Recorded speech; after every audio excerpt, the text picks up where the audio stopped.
Lindsay here with Storybook Family Farm. So I've been waiting for the perfect time of year to try to figure out how to do the whole retaining wall thing or making a bridge or whatever to get to the barn, so that way it's not this constant muddiness. Because yesterday we got a good bit of rain and it pretty much just opened the springs back up over here, and this is pretty much a year-round problem for this homestead. Is it just right in this main walkway here, it just keeps flooding out, and then the water just comes down here and then goes out in there and just basically creates a really muddy, wet, soppy, nasty mess.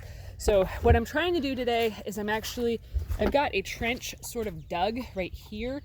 So I've got all of these cinder blocks that I've been collecting and people have been giving to me. If you're local to me and you have a bunch of cinder blocks you don't want, please hit me up because I'm probably going to need some more. Plus cinder blocks are something that I can pretty much always use on the homestead, just like pallets and, building materials, metal roofing, a bunch of random stuff. So yeah, definitely let me know if you got something. But so I'm going to try to run. I've never done this before. I've never done anything like this before. So this might be a really bad idea. I don't know.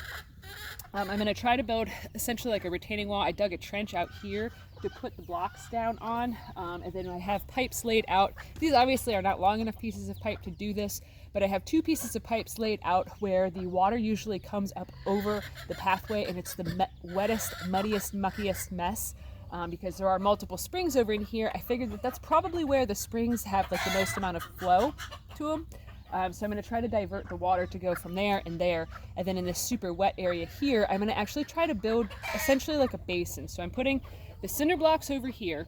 I'm going to then layer in a bunch of like brush and sticks, almost like doing like a hugel mound, like a hugel culture mound, whatever that's called. Do a bunch of sticks in here, and then I'm going to take material from over on this side here and then slap it onto here once the pipes are buried.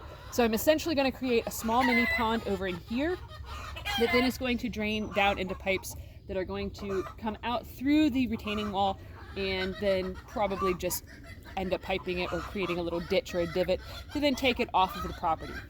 Towards where those sheds are at, there actually is like a natural divot, almost like a swale or a little ditch that kind of sort of goes down towards the road, but it's not been maintained. I think that it's just from natural water eroding.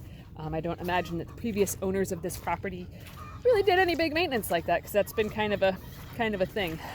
But so everything is just pretty much wet from this area here. It just goes pretty much down the whole property. So I'm hoping that this will work. I have no idea how well this is going to go.